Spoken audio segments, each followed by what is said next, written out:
First time నేను మీ ముందల ఒక పచ్చడి చేశాను. అదే వెలక్కాయ పచ్చడి అని అంటారు. వెలక్కాయ మనందరికీ తెలిసిందే. వినాయక చవితి పండగప్పుడు దేవుడికి మనం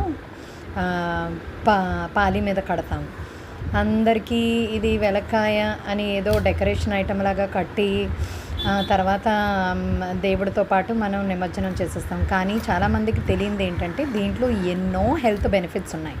అవి ఏంటంటే మన స్కిన్కి, హెయిర్కి సంబంధించి చాలా యాంటీ ఆక్సిడెంట్స్ ఉన్నాయి. తర్వాత ఇది మన బ్లడ్ షుగర్ లెవెల్స్ని చక్కగా రెగ్యులేట్ చేస్తుంది.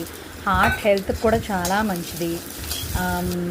ఇంకా ఎన్నో రకరకాల బెనిఫిట్స్ ఉన్నాయి. సో ఫస్ట్గా మనం ఏం చేయాలంటే కాయని మంచిగా ఎంచుకొని చక్కగా అది మరీ పండుగ లేకుండా మరీ పచ్చిగా లేకుండా దోరగా ఉండేలా చూసుకొని ఒక రాయితోటి దాన్ని కొట్టి అందులో ఉన్న పల్ప్ అంతా తీసేసేయండి.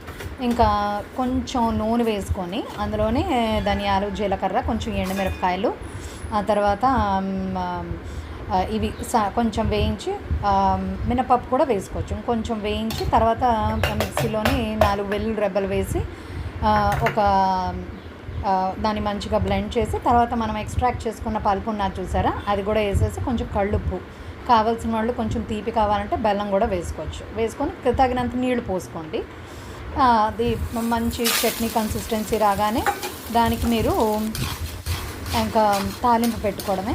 మళ్ళీ కొంచెం నూనె పోసుకొని ఆవాలు, మినపప్పు, జీలకర్ర, కొంచెం ఇంగవ, ఎండుమిరపకాయలు, కరివేపాకు అన్నీ వేసేసి చక్కగా మంచిగా కలుపుకొని తాలింపు వేగిన తర్వాత ఇందులోని మనం ముందుగా రుబ్బు పెట్టుకున్న పచ్చడిని వేసి ఒక 5 నిమిషాల పాటు మగ్గనిస్తే, ఎందుకంటే ఇదంతా పచ్చిది కాబట్టి పల్పు మనము ఎక్కడా మనం కుక్ చేయలేదు, జస్ట్ తీసి రాగా మనం మిక్సీలో వేసేసాం. సో కొంచెం ఆ పచ్చి వాసన, ఆ వగరు ఏమైనా ఉంటే అది పోతుంది అన్నమాట. దీంట్లోని ఎంత పులుపు వస్తుందంటే మనం చింతపండు యాడ్ చేయకుండానే అంత పులుపు వచ్చింది. కాబట్టి వేడివేడి అన్నంలో నెయ్యి వేసుకొని ఇది కలుపుకొని తినండి.